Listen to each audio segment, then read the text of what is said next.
Bismillahirrahmanirrahim. Assalamualaikum warahmatullahi wabarakatuh. Salam sejahtera bagi kita semua. Halo teman-teman. Sebelumnya perkenalkan, nama saya Siti Desia dari kelas 5C, Program Studi Bahasa Indonesia.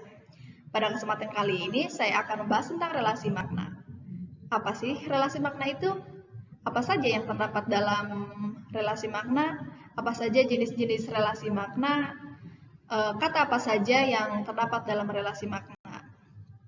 Ayo mari kita bahas sama-sama.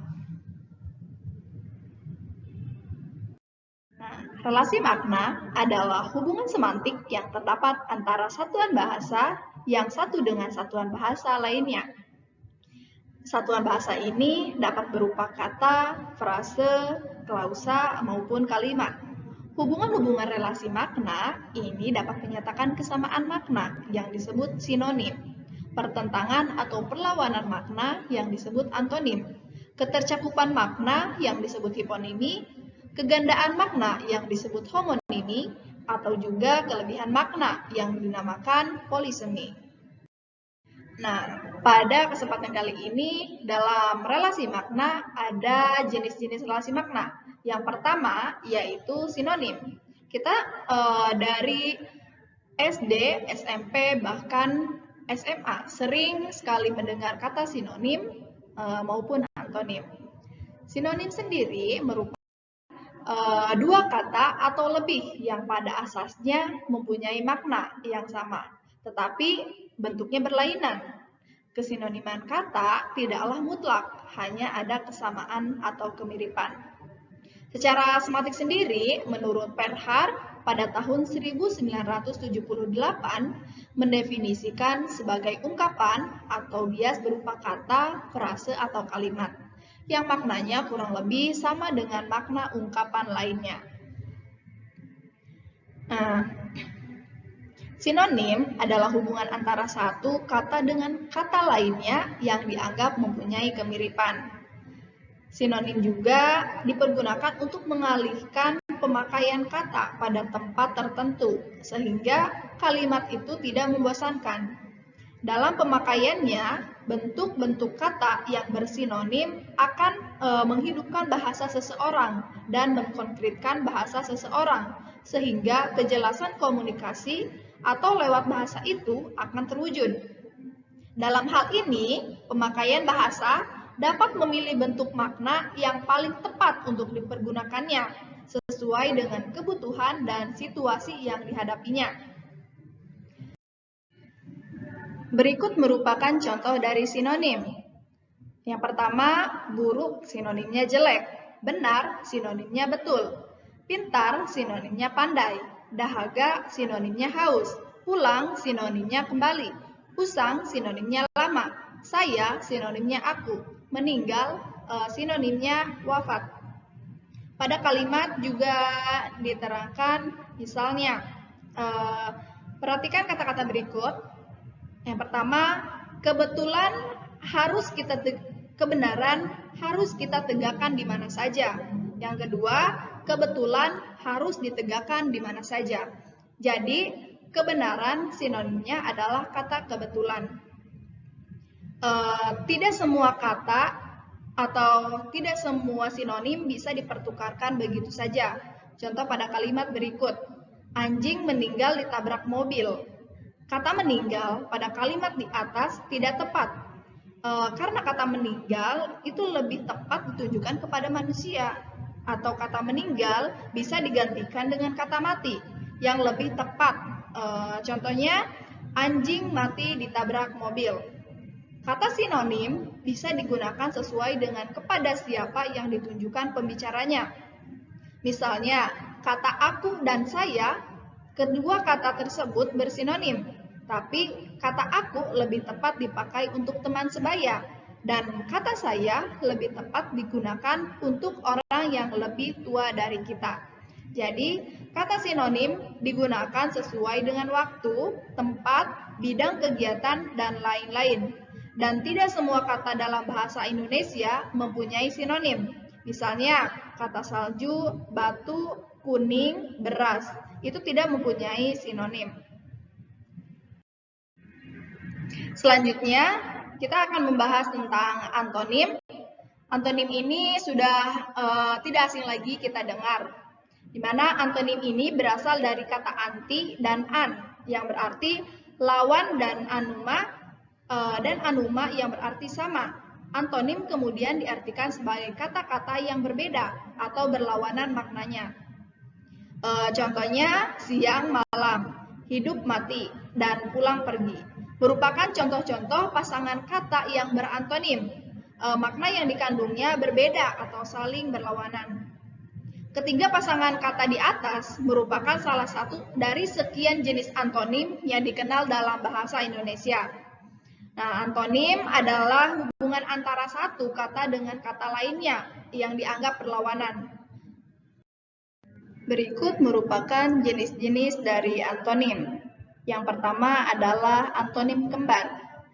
Antonim kembar merupakan antonim yang melibatkan pertentangan antara dua kata. Cirinya, penyangkalan terhadap salah satunya berarti penegasan terhadap pasangannya. Contohnya, hidup mati. Bila dikatakan tidak hidup berarti mati, dan bila dikatakan tidak mati berarti hidup. Contoh lain, jantan betina. Bila dikatakan bukan jantan berarti betina, dan bila dikatakan bukan betina berarti jantan. Yang kedua, antonim majemuk. Antonim majemuk merupakan antonim yang melibatkan pertentangan antara banyak kata. Antonim ini bertalian terutama dalam anggota-anggota atau hiponim dari suatu jenis kelas, seperti jenis tumbuhan, jenis hewan, jenis logam, dan jenis warna. Ciri utamanya adalah penyangkalan terhadap salah satunya, berarti penegasan terhadap anggota-anggota yang lain. Contohnya, bila dikatakan baju itu tidak hijau, maka dalam kalimat tersebut tercakup pengertian baju itu hitam atau baju itu putih, dan sebagainya. Yang selanjutnya, antonim gradual. Antonim gradual yaitu pertentangan dua kata dengan melibatkan beberapa tingkatan antara. Cirinya, penyangkalan terhadap yang satu tidak mencakup penegasan terhadap yang lain. Misalnya, bila dikatakan rumah itu sederhana, tidak berarti rumah itu mewah atau megah, yang bisa jadi rumah itu sangat sederhana. Selanjutnya, antonim relasional adalah pertentangan antara dua buah kata yang kehadirannya saling berhubungan. Kehadiran salah satunya menyebabkan kehadiran yang lain. Contohnya, suami istri, penjual pembeli, adik kakak, guru murid, dan sejenisnya. Bila seseorang dikatakan suami, berarti itu sudah beristri, dan ia tidak bisa dikatakan seorang suami bila tidak punya istri. Selanjutnya, antonim hierarkis adalah pertentangan yang terjadi antara kata-kata yang maknanya berada dalam proses bertingkat. Jenis antonim ini sebenarnya hampir sama dengan antonim majemuk. Namun di sini terdapat kriteria tambahan, yakni tingkat. Misalnya milimeter, sentimeter, desimeter, meter, dan seterusnya. Atau Januari, Februari, Maret, dan seterusnya. Selanjutnya kita akan membahas tentang hiponimi dan hipernimi. Hiponimi merupakan bagian dari makna suatu ungkapan lain. Misalnya, kata mawar berhiponim terhadap kata bunga, sebab makna kata mawar termasuk makna kata bunga. Hipernimi adalah kata-kata yang mewakili banyak kata lain.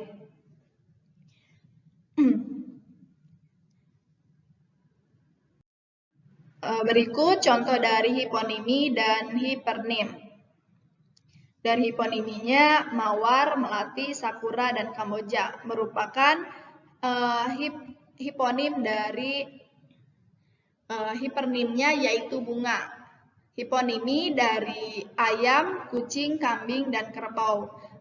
Hipernimnya adalah hewan. Dan yang selanjutnya yaitu homonimi. Homonimi berasal dari bahasa Yunani, yaitu homo dan onoma.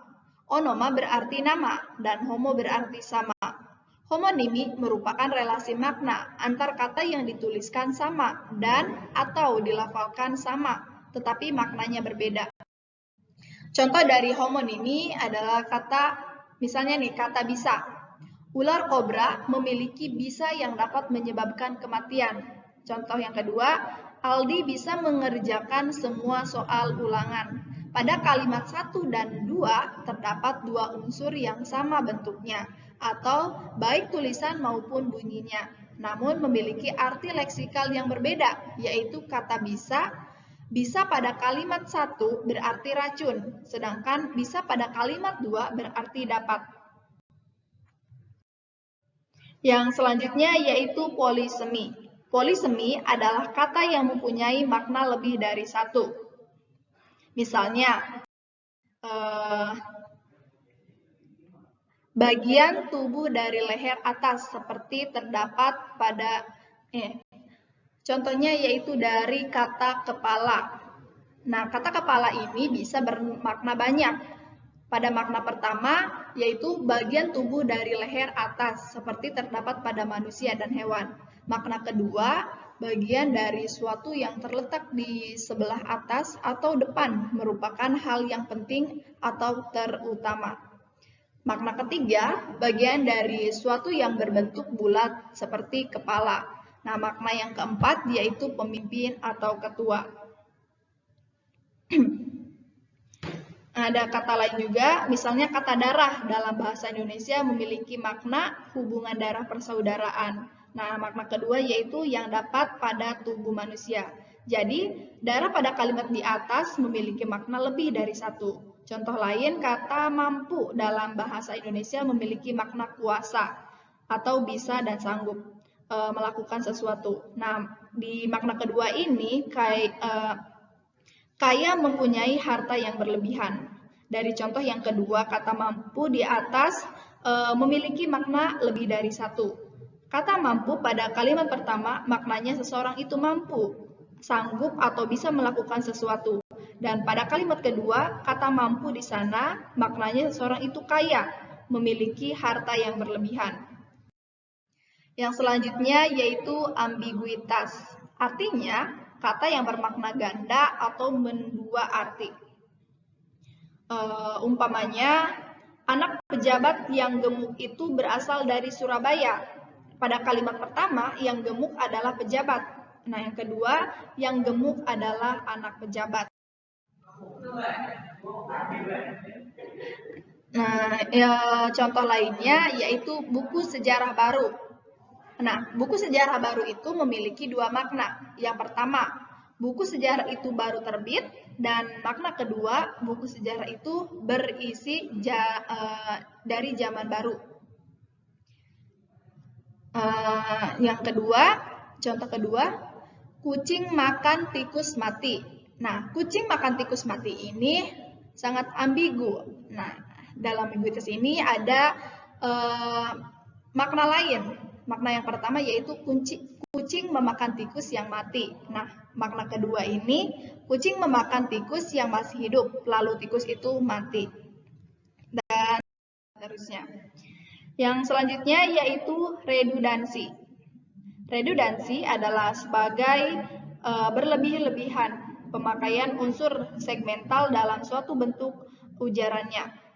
Nah, umpamanya, ibu membuat kue, maknanya tidak akan berubah bila dikatakan kue dibuat oleh ibu. Ya. Contoh kedua yaitu petani mencangkul kebunnya. Makna tidak akan berubah bila dikatakan petani sedang mencangkul kebunnya. Pemakaian kata sedang pada kalimat yang kedua dianggap sebagai sesuatu yang redundansi, yang sebenarnya tidak perlu. Makna adalah sesuatu yang fenomena dalam ujaran, sedangkan informasi adalah sesuatu yang di luar ujaran. Jadi yang sama-sama antara kalimat pertama dan kalimat kedua di atas bukan makna melainkan informasi. Mungkin itu saja yang dapat saya sampaikan. Kurang dan lebihnya mohon dimaafkan. Banyak sekali kekurangan, baik itu penyampaian maupun dari segala hal. Mohon maaf atas semuanya, baik ucapan maupun perbuatannya juga. Cukup sekian dari saya. Assalamualaikum warahmatullahi wabarakatuh.